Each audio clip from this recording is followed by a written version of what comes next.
वैद इकडं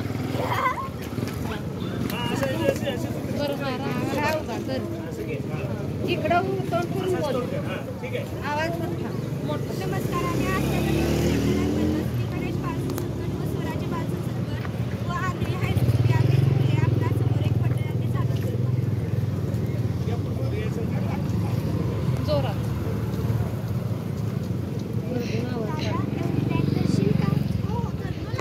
जोरात आवाज. आवाज मोठा नाही. अरे तुला एवढी बॅग उचलत नाही का? लोक त्यांना फुकटचे पैसे हवे. नाही मॅडम नाही असले काम मग का करतो?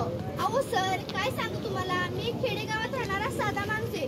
माझ्या बालपणी माझ्या शाळेच्या जवळच एक पांढरी होती. तिथे गोळ्या बिस्किट खाता खाता मला कधी बिड्या आणि सिगारेटची सवय लागली हे माझं मलाच कळू नाही, पण हे माझ्या गुरुजींच्या लक्षात आलं. दादा एक सिगरेट द्या. दादा एक बिडी. अहो दादा तुम्ही हे मुलांना काय देता? तुम्ही तुमच्या मुलांना असं देणार का?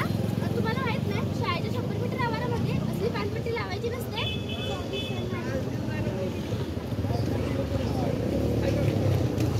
तिथून पुढे ती पानपट्टी मला काही इथे दिसली नाही. त्या पुढचे 12वी पर्यंतचे शिक्षण मी चांगल्या मार्काने पास केले आणि मेडिकलला ऍडमिशन घेतले. मेडिकलला ऍडमिशन घेतल्यावर मला माझे नवीन मित्र-मैत्रिणी तिथे भेटले. त्यांच्यासोबतही मला पुन्हा विसरायची सवय लागली. मी त्यांच्यासोबत पार्ट्या करू लागलो.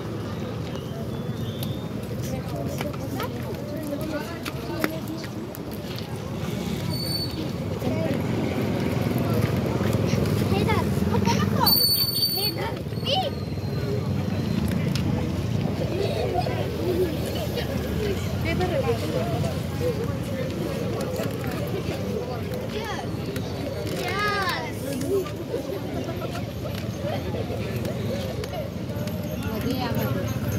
मध्ये या.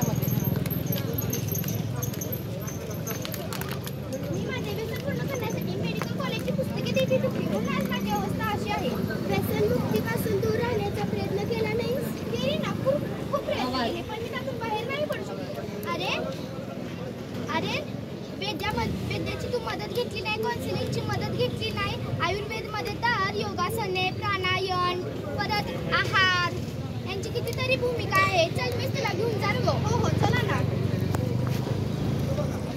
मध्ये इकडे ये. व्यसनमुक्ती केंद्र मध्ये घ्या.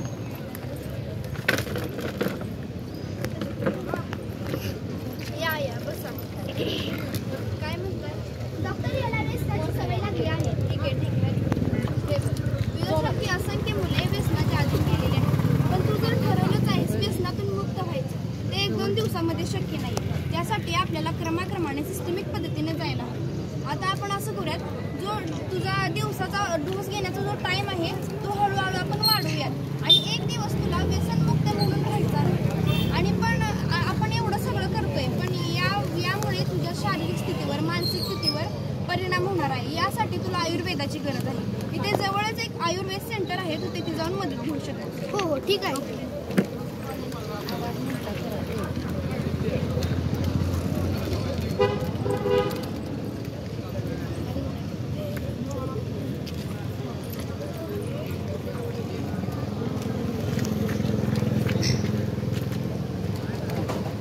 मला व्यसनमुक्ती केंद्राकडून इथे पाठवले गेलेले आहे. हो मला मिळालं. बसा. असं कसं असतं ना की एकदम असं व्यसन सोडलं ना मग आपल्या शरीरात शारीरिक आणि मानसिक परिणाम पडतो आणि त्या परिणामामुळं आपलं त्या परिणामामुळं आपल्या आयुर्वेदिकांनी काही पादांश क्रमांक हास दिलेला आहे. त्यावर असं असतं की वाईट गोष्टी हळूहळू कमी करायच्या आणि चांगली गोष्ट हळूहळू वाढवायची. म्हणजेच त्यासाठी अत्यंत गरजेचं असतं मनावरचा दाब. मनावरचा तणाव जर तुमच्यात कंट्रोल होत असेल ना मग ते कमी करणं हे तुमच्यासाठी अत्यंत सोपं होऊ शकतं. मग मी तुम्हाला आता औषधे लिहून देते, मग ते तुम्ही जाऊन आमच्या आयुर्वेदिक केंद्राकडून घेऊ शकता. ठीक आहे.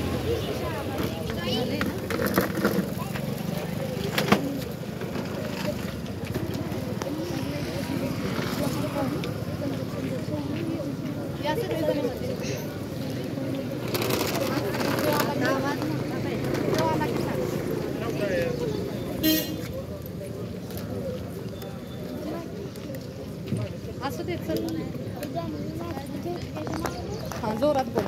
हे बघा आवाज हे बघा 6 वर्षानंतर तो व्यसनातून मुक्त झाला व तो डॉक्टर बनला. मी तुम्हाला सर्वांना सांगते की व्यसनाच्या अधीन जाऊ नका.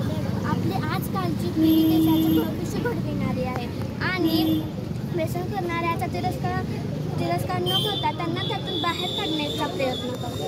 चला तर मग आपण सर्वजण मिळून व्यसनमुक्ती विषयाची एक घोषणा देऊया. एकत्र येऊन संकल्प करूया व्यसनापासून